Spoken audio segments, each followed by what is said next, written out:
recette pour timoun k'ap crier qui pa vle dormi. Peuple haïtien ou même qui pas gen papier dans pays ya. Pas perdre espoir. Nous qui ça passé en Israël avec Iran? Eh bien, nous-mêmes nous gen pour nous gon campo. Ou prend yon feuille corosol. Yon feuille basilic. Mettez le bouilli pour timoun nan. Si timoun nan gen dépassé 1 an, mettez sirop miel là-dedans.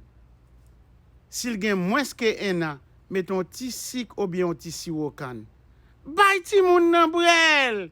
Soit la plaie de dormir, il va le lever.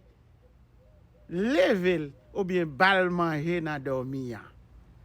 Gen moun qui te connaît, gen moun qui pas connaît. Depuis ou gade des vidéos, patajel.